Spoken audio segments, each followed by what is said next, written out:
소소한 이야기. 그 김정숙 여사가 수해 자원봉사 가셨잖아요. 네, 네. 와, 근데 그 마대자루 쥐고 이불 들어가 있는 마대자루예요? 네. 이걸 쥐고 가시는 뒷모습이 찍혔는데 네. 우연치 않게 또 정표현을 보는데 정표현에 있는 패널들이 와, 그거는 거의 신앙심에 가까울 정도로 칭찬을 하시더라고. 저건 정말 진정성이다. 아, 놀랐어요. 근데 원래 이런 분이세요? 네. 김정숙 여사님이요. 별 어렸을 때부터 크게 풍파가 많지 않은 집에 유복한 가정에서 자란 거예요. 맏딸로. 지금도 그래 보이세요? 네. 맏딸로 자랐기 때문에 세상에 대한 시선이 되게 밝고 따뜻해요. 그러니까 얼굴 그대로세요. 근데 저는 처음에 이분을 뵌 게 탄핵 집회. 우리 2004년에 노무현 대통령 탄핵됐잖아요. 그때 문재인 대통령께서 민정수석이었을 때예요. 그래갖고 그 집회에 나오셨고 저는 그때 이제 탄핵 집회를 주도하고 있었으니까. 그리고 그때 우리가 시민사회 일부가 문재인 수석 되게 좋아했어요. 그때는 지금보다 훨씬 잘생기셨었어요. 그래갖고 되게 좋아했어요. 근데 이제 이렇게 지나가다가 만나서 그 막 인사를 반갑게 했는데 갑자기 문재인 수석께서 누군가 옆에 이렇게 눈치를 보시는 거예요. 그러니까 이제 문재인 수석이 있으니까 야 문재인이다. 그리고 우리가 달려갔을 거 아니에요. 저하고 시민단체 여성활동가 몇 명이. 그래서 막 좋아했을 거 아니에요. 인사도 하고. 그러니까 옆을 이렇게 눈치를 싹 보시는 거예요. 그래서 옆에 딱 보니까 여성이 하나 서 계신데 키도 거의 비슷하시고 그리고 좀 이렇게 뭔가 카리스마가 장렬하고 있는 거예요. 그게 이제 처음 뵌 거예요. 2004년에. 부잣집 아우라 이런 거 있어요. 느낌. 그건 어쨌든 그 카리스마가 있었어요. 네. 딱 중심이 잡혀 보이고. 네, 그랬고. 그리고 그 후에는 이제 자주 이렇게 저렇게 뵀죠. 그런데 이분 역시 2012년과 2017년이 완전히 달랐어요. 뵐 때. 아, 제가 이제 이런 표현을 좀 써봐요. 그 연애 카운셀링 해줄 때 사람을 만날 때 열등감 많은 사람보다 차라리 왕자병, 공주병 가진 사람을 만나라. 아, 그게 더 낫다. 네, 상대방이 자기 자신에 대한 진실을 의심하지는 않아요. 이제 그런 걸 또 다른 식으로 표현하면 구김살없다. 세상을 바라보는 자기 시각이다 보니까 긍정적인 사람들이 있어요. 근데 뭐 물론 뭐 김정숙 여사께서 고초를 겪거나 어려웠던 시절이 없었다 이런 건 아니겠지만 기본적으로 세상을 바라보는 마인드나 시각이 긍정적인 것처럼 보여요. 그 긍정의 그래요. 마인드가 일종의 해피바이러스처럼 막 퍼지는 거예요. 네, 지금 그렇죠. 그렇고 실제로 건강하세요. 그러니까 뭐 일반적으로 아이를 둘 낳아서 키우면 몸이 좀 뭐 찌푸드등 할 때도 있겠지만 긍정적이고 몸이 약하지 않기 때문에 수해 현장 가서도 팔 걷어붙이고 하시는 거예요. 그리고 양산에 놀러 갔을 때도 직접 음식 같이 하세요. 그래갖고 이제 그때 갔을 때 후르츠 칵테일을 해주신 게 있는데 그분이 그런 거 2012년에. 잘하시는구나. 예, 그런 거를 잘하세요. 그러면서 그걸 가르쳐 주셔요. 요걸 요렇게 썰고 요렇게 해서 꿀을 한 숟갈 이렇게 넣어서 주면 이게 아주 좋은 요리처럼 보이죠? 그러면서. 그래서 저도 그 후에 와서 후르츠 칵테일을 우리 가족들한테 해주고 그랬어요. 그게 되게 있어 보여요. 요리는 맛 이전에 시각적인 게 중요해요. 네. 근데 그 여사님 보면은 저번에 인삼전과 네, 그리고 이쁘게. 기자들한테 줬다는 수박 하체 네. 그리고 지금 말씀하신 그런 거 칵테일 이런 게 비주얼 굉장히 중요하거든요. 네. 그거 굉장히 중요시 하시는 분처럼 보이더라고. 네, 그래서 그게 아주 예쁜 음식을 예쁘게. 그 다음에 허용된 경제적인 물적 여건 하에서 되게 예쁘게 하시는 분이시고요. 그 다음에 이렇게 얼굴 보면 웃음이 막 나올 것 같잖아요. 실제로 이렇게 소녀처럼 웃으세요. 무슨 행사장에서 몇 년 전인데 노래를 부르시는 거를 봤어요. 네. 그 성악해서 부르셨던 뭐 노래 희망의 나라로인가 그거 부르시더라고. 아무튼 대단하신 분인 것 같고 우리가 왜 대선 후보들 부인들이 어디 자원봉사 개념으로 하는 건 봤어도 영부인이면 사실 어떤 의미에서 보면 공식적인 국가 기관에 가깝잖아요. 네. 그런 분이 직접 그렇게 하시는 거는 저도 태어나 처음 보는 것 같습니다. 그러니까 보통은요 수해 현장을 많이 찾으셨어요 영부인들께서. 근데 댁에 가셔서 뭔가를 하사하고 오셨죠. 물품을 하사하거나 돈을 하사하거나 이런 식이었는데 이렇게 직접 몸으로 노가다를 튀신 건 처음 같아요. 심지어는 이제 이런 표현도 하고 있습니다. 문재인을 뽑았더니 1+1으로 김정숙이 왔다 이런 얘기도 있고. 아, 네. 아주 품격 있는 1+1이에요. 네. 그리고 뭐 미국의 상황을 빗대가지고 문재인 다음에는 김정숙 대통령, 클린턴 그거랑 연결돼가지고 뭐 이건 네, 아주 네. 그러니까 진짜 건강하고 밝은 기운이 네. 김정숙 여사로부터 이렇게 퍼지는 느낌이에요. 이게 찡했어요. 뭐 제가 찬양하려고 드리는 말씀은 아니고 어차피 저는 정치는 쇼라고 생각해요. 나쁜 놈이든 좋은 놈이든 보여주려고 하는 네. 거. 근데 그 네. 보여주려고 하는 게 그래서 저 사람 마음속에 있는 것이라고 생각하면 그게 받아들여지고 쇼가 마음속에 없는 걸 한다고 생각하면 이게 밀어내지는 거잖아요. 네. 찡했다는 게 뭐냐면 이분은 그 쇼의 개념마저도 없어 보여서 저는 더 좋아 보이는 거예요. 그게 이제 네. 4시간을 봉사하러 갔다기보다는 음. 하다 보니까 4시간이 되었을 거예요. 예, 저는 그렇게 보고요. 하여간 모든 게 자연스러워요. 그리고 한때는 이제 과거의 영부인 모습에 익숙했던 분들이 2012년 이후에 이제 낙선하신 이후 2012년에 문재인 후보가 낙선하신 이후에 영부인께서 굉장히 열심히 돌아다니셨어요. 그런데 어느 곳에 가서나 그렇게 꺼리낌 없이 행동하셨어요. 그래서 그거에 대해서 일부 보수 종편 패널들이 말하자면 그 후보의 부인이 너무 나선다 막 이런 얘기 했었거든요. 근데 그게 통하지 않았죠. 왜냐하면 그게 자연스럽고 예쁘게 보여서. 알겠습니다. 친구가 되겠다는 약속 반드시 지키겠습니다. 대통령인 제가 직접 챙기겠습니다. 기대할게. 하나만 더요. 지금 뭐 제가 의원님 나오시니까 안 물어볼 수가 없는 분. 우리 문성근 전 대표. 드라마가 첫 출연이에요? 영화 말고 드라마를 엄청 적이 없나요? 예, 드라마 못했죠. 그 이명박근혜 기간 동안 이야기하는 거죠? 네, 못했죠. 못했는데 이분이 참 신기한 게 지난번에 만났는데 이런 얘기를 하더라고요. 드라마를 찍자고 연락 온 시기를 얘기하는데요. 정말 그 방송사 PD들은요. 촉이 좋아요. 저기 언제게요? 그러니까 드라마를 찍읍시다라고 연락이 온 게 문재인 후보의 대세론이 확정될 때 그게 언제게요? 4월 말 정도. 아니 그게 아니고요. 네. 그게 언제냐면요. 네. 안철수 후보가 제가 갑철습니까? MB 아바타입니까? 그 토론회 딱 끝나고 드라마 안 되겠구나. 찍자고 연락이 오더래요. 안철수 대통령 안 되겠구나. 곧 그러고 네, 그러면서 참. 막 웃으시더라고요. 저도 문성근 대표를 몇 번 만나 뵌 적이 있는데요. 네. 저는 이분한테 무슨 생각이 들었냐면은 제가 알고 있는 모든 분들 중에 가장 욕심이 없어요. 욕심이라는 개념이 없으세요? 예, 뭔가를 바라고 이러는 게 아니라 진심으로 정권 교체해야 되고 남북 관계가 좋아져야 되고 이런 것들이 그냥 몸에 배어 있는 사람. 그리고 자기가 뭔가를 반대급부로 얻는 것 자체가 굉장히 부끄러운 사람. 그 그런 개념이 느낌이더라고. 없어요. 개념이. 그래갖고 이상하게도 보여요. 그러니까 좀 보통 이상해요. 사람이 이해할 수 없는. 약간 결벽증 같아서 대화가 안 될 때 있어요. 그거 결벽증이라기보다 진짜로 이분이 별나라에서 왔나? 이런 생각이 들 때가 그러니까 있고요. 그 민주당 짧게 대표하신 적 있잖아요. 그때 제 비서실장이었죠. 그러셨어요? 네. 근데 그때도 보면 아무 그런 게 없으셔갖고 아, 이분이 별나라에서 왔나? 다른 세계에서 왔나? 이런 생각도 들었고 다른 편으로는 이분이 왕자인가? 그런 생각도 들었어요. 그분은 진짜 정치하고 싶은 느낌보다는 아마 처음에 그 부산에서 문재인 대표하고 약간 세트 그런 느낌이었잖아요. 선거운동도. 그 세트 느낌이라고 말씀하시면 그건 사실이 아니에요. 제가 그때는 정확히 알죠. 양대 뭐 그런 것처럼 세트라는 게 그러니까 그게 어떻게 된 거냐면 정치를 안 한다 하시던 문재인 대통령을 문성근 선배가 국민의 명령을 하면서 이제 모신 거잖아요. 그 모시는 과정에서 이해찬 총리가 매개가 되는 거예요. 대중 연예인인 문성근이라는 사람이 정치 통합 운동을 했을 때는 사람들이 뭐가 되겠나 이렇게 생각한 거예요. 열정적으로 했음에도 불구하고 순수하지만 저게 정치적인 결실을 맺을까 이렇게 이제 생각을 했고 그래서 심지어 박지원 대표 같은 분은요. 제가 같이 만나서 이 설명을 문성근 선배가 하니까 뭐라 그랬는지 아세요? 파는 문성근 선생 같은 사람이 만들고 과실은 저 같은 정치인이 따 먹겠습니다. 그러시더라고요. 그렇게 딱 얘기를 하셨어요.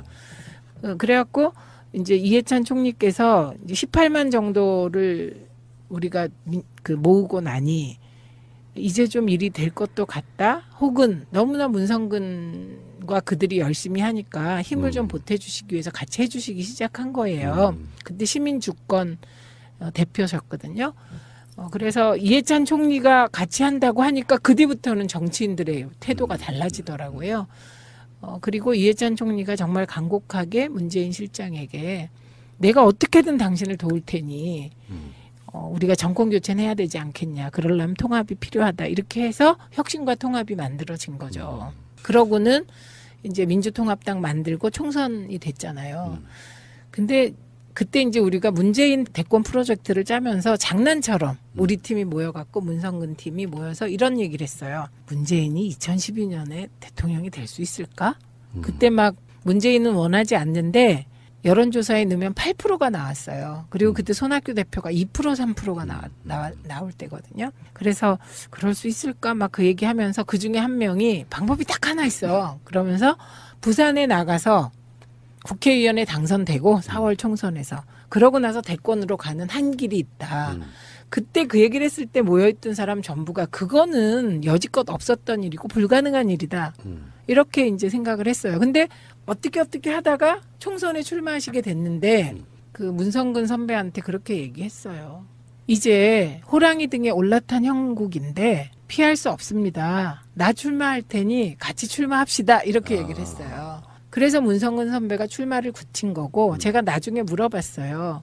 그렇게 출마 안 하신다고 하시더니 왜 출마한다 그랬어요. 그랬더니 부산에 가셨는데 택시를 탔는데 택시기사가 문성근하고 문재인하고 둘이 나온다는데 문씨 중에 하나는 붙여줘야지 우리가 그러더래요. 그 얘기를 듣고 됐다 그래갖고 이제 출마를 하셔서 열심히 뛰신 거죠. 그러니까 동반 출마죠 이게. 기준이 정치 쪽 중심이라서 그런지 몰라도 이분이 한 번은 국회의원 정도는 했으면 좋겠다 이런 생각을 좀 했었고요. 그래서 그 비슷한 질문을 예전에 그 촛불 때 한번 만나뵙고 여쭤봤는데 공적인 개념만 있어요. 사적인 욕심이 없더라고요. 그러니까 이게 약간 결벽 같은 거죠. 정치인이 사적인 권력의식도 좀 있어야 진행이 될 텐데 마음에 안 맞으면 됐어. 나는 어차피 그거 할 생각 없어. 이런 관점이 되기 때문에 그게 컨트롤 자체가 좀 힘드신 분 중에 하나로 저는 기억합니다. 연예인을 설명할 때 저에게 문성근 대표님이 설명할 때 하는 얘기가 무당이 있고 이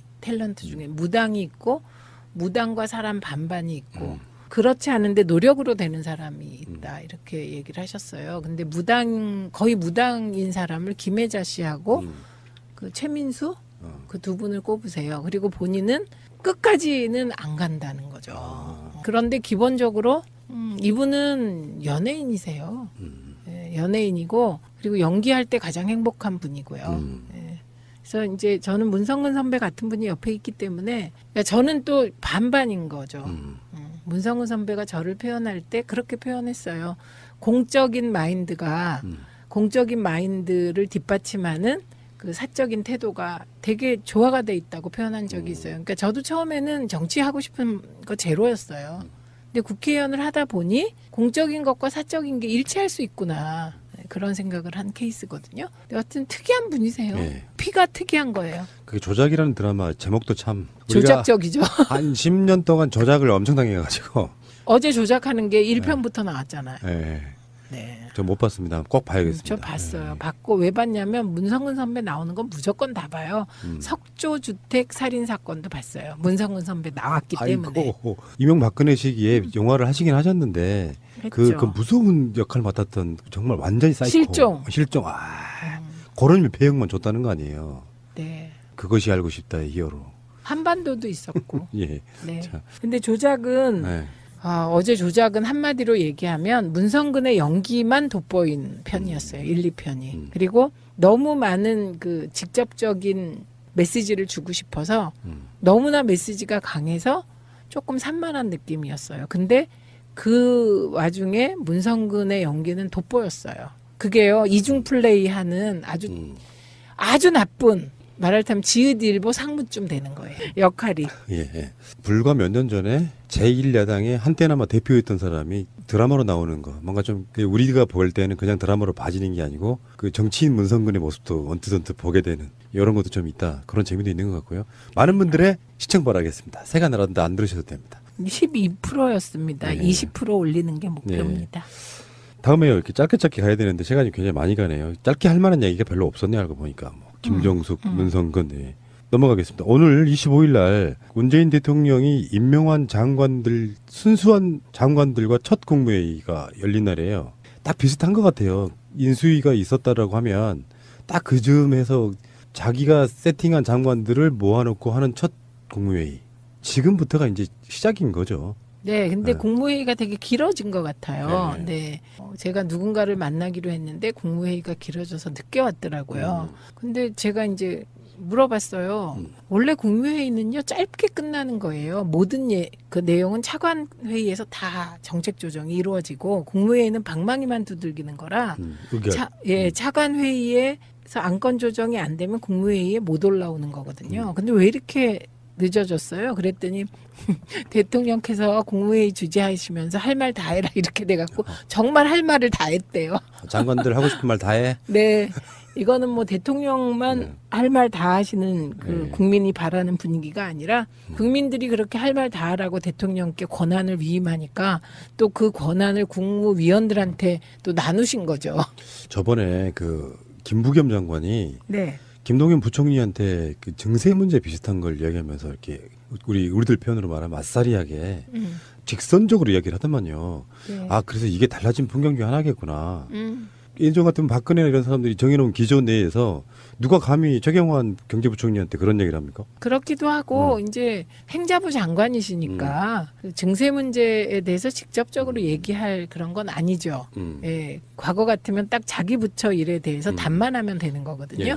그러니까 이제 국무회의가 진정한 국무회의가 되는 것 같은데 이제 시간이 좀 걸리는 거죠. 그렇겠죠. 예. 왜 뭐든지요. 방송도 그래요. 이렇게 하나 만들어 놓고 보면 포맷이 잡힌다 그러는데 틀이 잡히기까지 시간이 좀 걸리고요. 여러 명 네. 방송할 때는 저야 이제 최민희 의원님이랑 서로 방송하는 스타일을 방송해봐서 아니까. 근데 최초로 세팅을 하면요. 서로 케미 나오기까지 한 10회 걸려요. 아, 하물며 네. 장관들과 대통령과의 팀플레이는 그거 어느 정도 스타일 맞춰가면서 하는 거라 시간이 좀 걸릴 거라고 생각이 들고요. 최저임금 관련해서도 여러 가지 문제가 많이 있는데 공동체에 대한 생각을 함께 해야 된다. 내 소득만 부를 것이다. 이렇게 생각하면 안 되고 저도 아르바이트 한 적이 있습니다만 월급을 떼인 적도 있습니다. 사장님이 망해서요. 그런데 사장님이 같이 살아야 저도 산다 이런 생각에서 떼었지만 노동청에 고발하지 않았습니다. 우리 사회에 이런 어떤 공동체 의식이 같이 함께 살아야 된다 이런 게 좀 필요한 때가 아닌가. 혹시 우리가 겉은 멋있지만 뜨지 않고 있는 비행기를 만들고 있는 게 아닌가 이런 걱정을 합니다. 이현주 씨 연일 막말을 하고 있는데 최근에 막말은 뭐냐면은 요즘 이런 거예요. 자기도 알바하다가 떼인 적이 있다. 진짜? 네.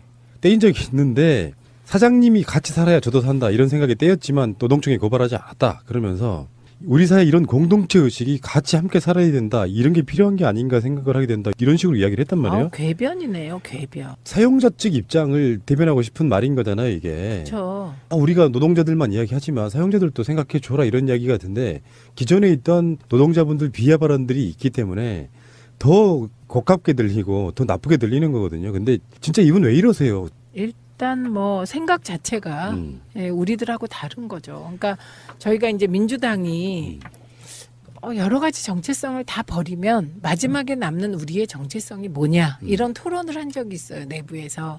그러니까 다들 한참 생각하다가 그건 약자 편에 서는 겁니다. 이렇게 결론이 그냥 나더라고요. 그러니까 우리가 때로 계파 갈등도 한 적이 있고 그리고 의견이 뭐 소소하게 다를 때가 있잖아요. 그런데 출발이 비슷한 거예요. 민주당 사람들의 출발이. 그러니까 이제 공동체 문제도 저희는 예를 들면 우리나라는 대기업, 초대기업이나 초고소득자나 그런 사람들이 좀 더 나눔을 해야 공동체가 건강하게 된다고 생각하는 거잖아요. 그러니까 소득주도 성장을 이렇게 이상하게 해석하는 거는 좀 저는 이해가 안 가요. 그러니까 이런 말이요. 요즘 최저임금 문제가 여러 가지 있는데 어떻든 간에 소득주도 성장론, 소득이 오르는 것을 전제로 하고 있습니다. 우리가 이런 소득주도 성장론을 적용할 때는 공동체에 대한 생각을 함께 해야 된다. 내 소득만 오르면 된다. 이렇게 생각하면 안 된다라고 말했다. 이런 거 있잖아요. 이게 앞뒤가 안 맞잖아요. 박정희 때 마인드잖아요. 네. 국가를 위해서 국민들이 좀 참아 뭐 이런 거란 말이에요. 너무 참았는데. 그래서 수십 년을 참았잖아요. 네. 그래서 지금 그게 터져 올라오는 거면은 물론 이현주 하는 말이 100% 틀리다고 생각하진 않아요. 자기는 소상공인들이나 영세 자영업자 이야기를 하고 싶었을 수도 있어요. 그런데 이 자체는 뭔가 되게 왜곡되어 있는 측면. 그러니까 일반 노동자분들에 대한 시각을 제대로 갖춘 상태에서 가장 아래로부터 조금씩 올라가는 어떤 단계에 그들을 이해해주는 과정은 상관없는데 노동자는 생략한 채 지금 소상공인이나 영세 자영업자를 빗대서 사실은 진짜 돈 많은 사용자들을 편들고 싶은데 대상이 영세 자영업자나 소상공인 이런 사람들이기 때문에 이렇게 약간 비열하고 악랄하게 프레임화 시키는 거라고 저는 보거든요. 이건 이제 저는 오히려 노동 외면이라고 생각하고요. 노동에 대한 공감이 없는 데서 오는 발언인 것 같고요. 그리고 지금 이제 자꾸 일부 정치인들이 이런 식으로 우리가 소득주도 성장의 기본이 최저임금을 올리는 거고 최저임금을 올리면 소비가 늘어나고 그러면서 경제가 순환된다 이렇게 보는 건데요. 이분들은 지금 자꾸 좀 꼬이게 생각하는데 이번에 9%가 평균보다 더 올라요. 임금이. 평균 최저임금 인상률이 7.4%인데 이번에 16.4%잖아요. 9% 초과분에 대해선 정부가 보조를 하기로 했습니다. 그러니까 이거는 걱정 안 하셔도 되는데 이미 대책을 같이 발표했는데 그 대책을 무시하고 흡사 자영업자나 소상공인들을 위하는 척하면서 정부를 공격하고 있는 거예요. 그래서 좀 대책을 꼼꼼하게 보시면 좋겠다는 거고 그다음에 이제 오히려 이런 비판은 정당하죠. 그러면 소상공인이나 영세 자영업자들에 대해서 세금으로 지원을 하는 게 말이 되냐. 최저임금 실현하려고. 왜 세금으로 그렇게 해야 되냐. 이런 비난은 입장이 있는 비난이에요. 근데 지금 이현주 의원식의 비난은 사실상 노동에 대한 공감이 없는 상태에서 일방적으로 뭔가 막 비난하고 싶은 마음인 거죠. 지금. 최근에 이제 공무원 비하 발언도 있었고요. 그러니까 70년대, 80년대 교육을 받고 자라면서 그 마인드를 벗어나지 못한 사실 진정성 별로 없는 변호사 출신의 어떤 엘리트주의가 몸에 배어 있어서 그나마 민주당이 있었다면 그게 좀 더 숨겨졌겠지만 조금 더 중도적인 보수적인 국민의당으로 가면서 그 본질이 더 까발려지는 것 같은 그래서 사실 자유한국당 같은 데 있어도 전혀 이상하지 않을 것 같은 그런 정치인 민주당에 저런 사람이 있었다니 정말 부끄러울 정도의 발언을 지금 연일 쏟아내고 있는 거거든요. 근데 이 사람은 또 승승장구를 해 또 무슨 뭐 또 위원장 하나 맡고 그러니까 국민들 입장에서 미치겠는 거예요. 정치인 중에 이런 사람들은 사실 저번에 급식 노동자분들 비하 발언 그 정도는 사태감이라고 봤거든요. 민주진보 쪽에서 그런 발언한 사람이 역대급 저는 없었다고 보는 입장이라서. 그러니까 민주진보가 아닌 거죠. 그냥 국회의원이 되신 거죠. 한때나마 같은 당이었다는 게 정말 부끄러우신 그런 분. 그러니까 홍익표 의원 말대로 본질을 알아보지 못하고 공천을 한 것에 대해서 낙선자인 제가 사과드릴 자격이 있는지 아주 예쁜 음식을 예쁘게 그다음에 허용된 경제적인 물적 여건 하에서 되게 예쁘게 하시는 분이시고요. 그다음에 이렇게 얼굴 보면 웃음이 막 나올 것 같잖아요. 실제로 이렇게 소녀처럼 웃으세요. 무슨 행사장에서 몇 년 전인데 노래를 부르신 거를 봤어요. 네. 성악해서 부르셨던 뭐 노래 희망의 나라로인가 그거 부르시더라고. 아무튼 대단하신 분인 것 같고 우리가 왜 대선 후보들 부인들이 어디 자원봉사 개념으로 하는 건 봤어도 영부인이면 사실 어떤 의미에서 보면 공식적인 국가기관에 가깝잖아요. 네. 그런 분이 직접 그렇게 하시는 거는 저도 태어나 처음 보는 것 같습니다. 그러니까 보통은요 수해 현장을 많이 찾으셨어요 영부인들께서. 근데 댁에 가셔서 뭔가를 하사하고 오셨죠. 물품을 하사하거나 돈을 하사하거나 이런 식이었는데 이렇게 직접 몸으로 노가다를 튀신 건 처음 같아요. 심지어는 이제 이런 표현도 하고 있습니다. 문재인을 뽑았더니 1+1으로 김정숙이 왔다 이런 이야기도 있고. 네, 아주 품격 있는 1+1이에요. 네. 그리고 뭐 미국의 상황을 빗대가지고 문재인 다음에는 김정숙 대통령, 클린턴 그거랑 연결돼가지고 뭐 이건 네, 아주 그러니까 진짜 건강하고 밝은 기운이 김정숙 여사로부터 이렇게 퍼지는 느낌이에요. 근데 찡했어요. 뭐 제가 찬양하려고 드리는 말씀은 아니고 어차피 저는 정치는 쇼라고 생각해요. 나쁜 놈이든 좋은 놈이든 보여주려고 하는 거. 근데 그 보여주려고 하는 게 그래서 저 사람 마음속에 있는 것이라고 생각하면 그게 받아들여지고 쇼가 마음속에 없는 걸 한다고 생각하면 이게 밀어내지는 거잖아요. 네. 찡했다는 게 뭐냐면 이분은 그 쇼의 개념마저도 없어 보여서 저는 더 좋아 보이는 거예요. 그게 이제 4시간을 봉사하러 갔다기보다는 하다 보니까 4시간이 되었을 거예요. 예, 저는 그렇게 보고요. 하여간 모든 게 자연스러워요. 그리고 소소한 이야기. 그 김정숙 여사가 수해 자원봉사 가셨잖아요. 네, 네. 와, 근데 그 마대자루 쥐고 이불 들어가 있는 마대자루예요? 네. 이걸 쥐고 가시는 뒷모습이 찍혔는데 네. 우연치 않게 또 정표현을 보는데 정표현에 있는 패널들이 와, 그거는 거의 신앙심에 가까울 정도로 칭찬을 하시더라고. 저건 정말 진정성이다. 아, 놀랐어요. 근데 원래 이런 분이세요? 네, 김정숙 여사님이요. 별 어렸을 때부터 크게 풍파가 많지 않은 집에 유복한 가정에서 자란 거예요. 맏딸로. 지금도 그래 보이세요? 네, 맏딸로 자랐기 때문에 세상에 대한 시선이 되게 밝고 따뜻해요. 그러니까 얼굴 그대로세요. 근데 저는 처음에 이분을 뵌 게 탄핵 집회, 우리 2004년에 노무현 대통령 탄핵됐잖아요. 그때 문재인 대통령께서 민정수석이었을 때예요.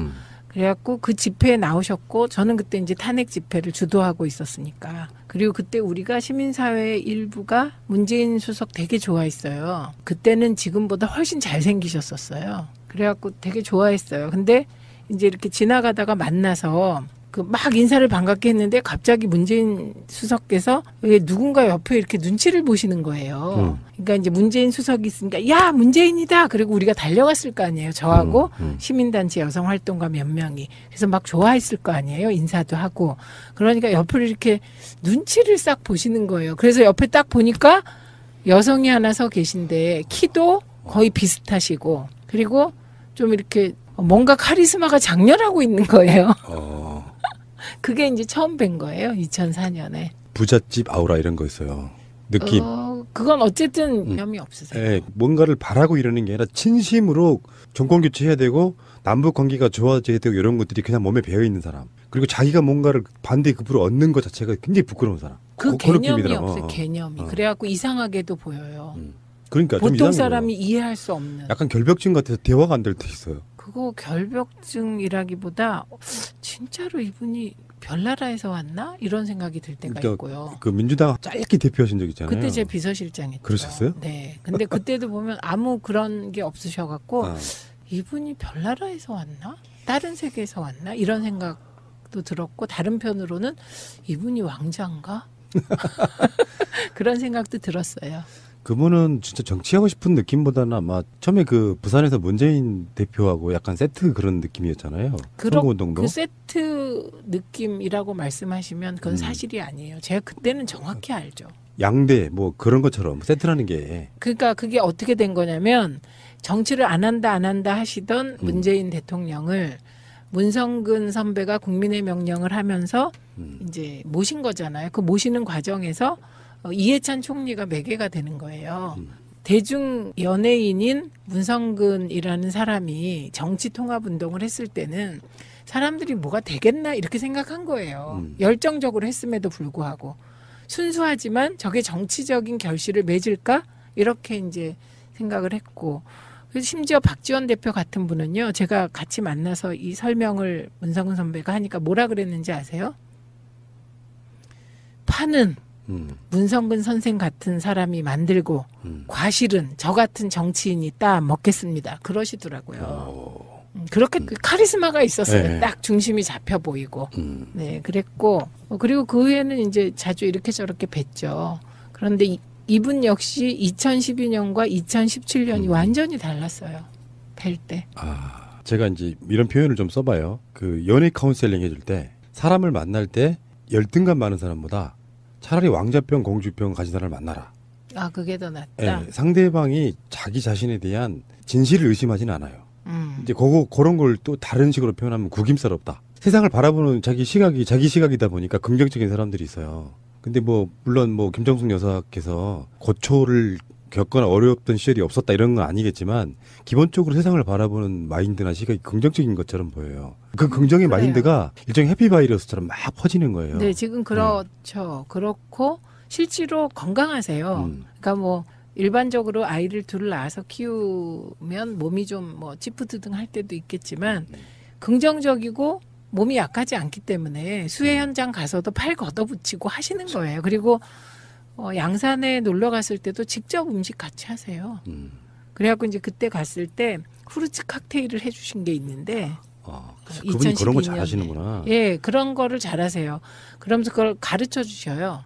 요걸 요렇게 썰고 요렇게 해서 꿀을 한 숟갈 이렇게 넣어서 주면 이게 아주 좋은 요리처럼 보이죠? 그러면서. 그래서 저도 그 후에 와서 후르츠 칵테일을 우리 가족들한테 해주고 그랬어요. 그게 되게 있어 보여요. 요리는 맛 이전에 시각적인 게 중요해요. 네. 근데 그 여사님 보면은 저번에 인삼전과 네, 그리고 이쁘게. 기자들한테 줬다는 수박 하체 네. 그리고 지금 말씀하신 그런 거 칵테일 이런 게 비주얼 굉장히 중요하거든요. 네. 그거 굉장히 중요시 하시는 분처럼 보이더라고. 네, 그래서 거기 한때는 이제 과거의 영부인 모습에 익숙했던 분들이 2012년 이후에 이제 낙선하신 이후, 2012년에 문재인 후보가 낙선하신 이후에 영부인께서 굉장히 열심히 돌아다니셨어요. 그런데 어느 곳에 가서나 그렇게 꺼리낌 없이 행동하셨어요. 그래서 그거에 대해서 일부 보수 종편 패널들이 말하자면 그 후보의 부인이 너무 나선다 막 이런 얘기 했었거든요. 근데 그게 통하지 않았죠. 왜냐하면 그게 자연스럽고 예쁘게 보여서. 알겠습니다. 친구가 되겠다는 약속 반드시 지키겠습니다. 대통령인 제가 직접 챙기겠습니다. 기대할게. 하나만 더요. 지금 뭐 제가 의원님 나오시니까 안 물어볼 수가 없는 분, 우리 문성근 전 대표. 드라마가 첫 출연이에요? 영화 말고 드라마를 엄청 한 적이 없나요? 예, 드라마 못했죠. 그 이명박근혜 기간 동안 이야기하는 거죠? 네, 못했죠. 못했는데 이분이 참 신기한 게 지난번에 만났는데 이런 얘기를 하더라고요. 드라마를 찍자고 연락 온 시기를 얘기하는데요. 정말 그 방송사 PD들은요. 촉이 좋아요. 저기 언제게요? 그러니까 드라마를 찍읍시다라고 연락이 온 게 문재인 후보의 대세론이 확정될 때 그게 언제게요? 4월 말 정도. 아니 그게 아니고요. 네. 그게 언제냐면요. 네. 안철수 후보가 제가 갑철습니까? MB 아바타입니까? 그 토론회 딱 끝나고 드라마 안 되겠구나. 찍자고 연락이 오더래요. 안철수 대통령 안 되겠구나. 곧 그러고 네, 그러면서 참. 막 웃으시더라고요. 저도 문성근 대표를 몇 번 만나 뵌 적이 있는데요. 네. 저는 이분한테 무슨 생각이 들었냐면은 제가 알고 있는 모든 분들 중에 가장 욕심이 없어요. 욕심이라는 개념